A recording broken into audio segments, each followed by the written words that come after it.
অনির্বাণের অসভ্যতাম সহ্য করতে না পেরে এবার উত্তেজিত হয়ে অনির্বাণকে সপাটে চড় মারল রাইহা। বন্ধুরা ভিডিওতে লাইক দিয়ে দেখতে থাকুন। ঈশার কথা অনুযায়ী অনামিকা বলতে থাকে যে আচ্ছা ঠিক আছে ঈশা, আমি বেশ মেনে নিলাম যে তোমার নিমন্ত্রণ রক্ষার খাতিরেই অনির্বাণ স্যার এখানে এসেছে, তাহলে বরঞ্চ তুমি তোমার গেস্টকে বলে দাও যে সে যাতে আমার থেকে নিজের দূরত্বটা বজায় রাখে। আমি কিন্তু তাকে কোনো মতেই বরদাস্ত করবো না যে সে বারবার এসে আমাকে এরকম করে উত্ত্যক্ত করার চেষ্টা করবে। সেটা যদি ও সে বারবার করে রিপিট করার চেষ্টা করে তখন কিন্তু আমি হাত তুলতে তার উপরে বাধ্য হব, এবং তুমি যদি কোনো রকম কোনো বিশৃঙ্খলতা এখানে না চাও তাহলে তুমি প্লিজ ওনাকে বুঝিয়ে দাও। ঠিক সেই সময় অনির্বাণ বলতে থাকে যে রাই, তুমি যতই আমার কাছ থেকে নিজেকে আড়াল করার চেষ্টা করো না কেন, কিন্তু কোনো মতে এই যাত্রায় আমি আর তোমার রাগে ক্ষোভের ভয় পেয়ে এখান থেকে কোনো মতে চলে যাব না। এবার তোমার আমার সকল প্রশ্নের উত্তর দিতে হবে। তুমি কেন এতদিন ধরে আমার কাছ থেকে নিজেকে আড়াল করার চেষ্টা করছো? সেদিন শপিং মলে তুমি আমার উপস্থিতি টের পাওয়া মাত্রই তুমি সেখান থেকে কেন পালিয়ে গেছো যদি আমাকে তুমি ভয় নাই পেয়ে থাকো?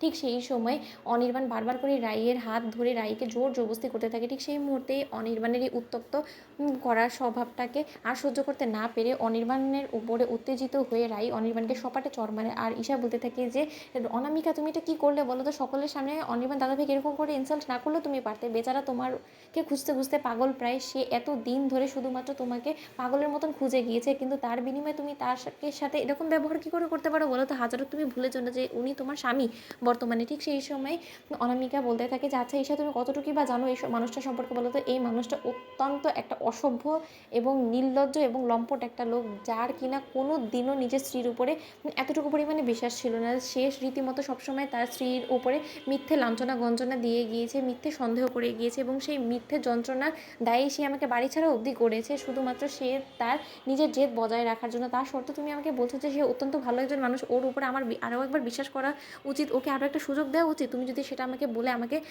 ওকে আরও একবার ক্ষমা করে দেওয়ার কথা বলতে চাও তাহলে আমি তোমাকে অনুরোধ করছি যে তুমি প্লিজ আমাদের মাঝখানে ইনভলভ হওয়ার একদম চেষ্টা করো না ঈশা, কারণ এই লম্পট লোকটা সম্পর্কে তুমি সেরকম কোনো কিছুই জানো না এখনো পর্যন্ত।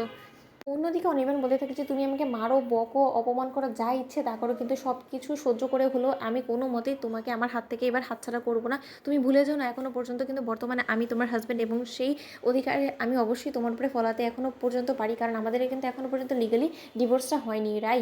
ঠিক সেই সময় রাই বলতে থাকে যে ডিভোর্স হয়নি তো হয়ে যাবে, তুমি কি মনে করছো যে আমি তোমার কাছে আবারও ফিরে যাবো? সেটা কোনোদিনও সম্ভব হবে না মিস্টার অনির্বাণ সেন। তুমি আমার দেয়ালে পিঠ ঠেকিয়ে দিয়েছো। আজকে আমার সাথে ঠিক যা কিছু হয়েছে সেই সব কিছুর মধ্যে যদি নীলাঞ্জনার দোষ থেকে থাকে তাহলে সেই সম পরিমাণে তুমিও দোষী, কারণ তুমিও কিন্তু আমাকে মৃত্যুর দিকে ঠেলে দেওয়ার জন্য কম কিছু করনি। তাহলে তুমি নিজেকে কী করে নির্দোষ প্রমাণ করছো বলো তো?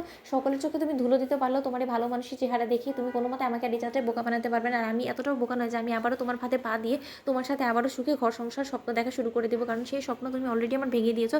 আমি বারবার চেষ্টা করার সত্ত্বেও তোমার উপরে বিশ্বাস করে যে পরিমাণে আঘাত খেয়েছি সেটা আমি কোনো মতেই ফিরতে চাই না। তোমাদের ভিডিও ভালো লাইক এবং শেয়ার করে সাবস্ক্রাইব করতে ভুলো না।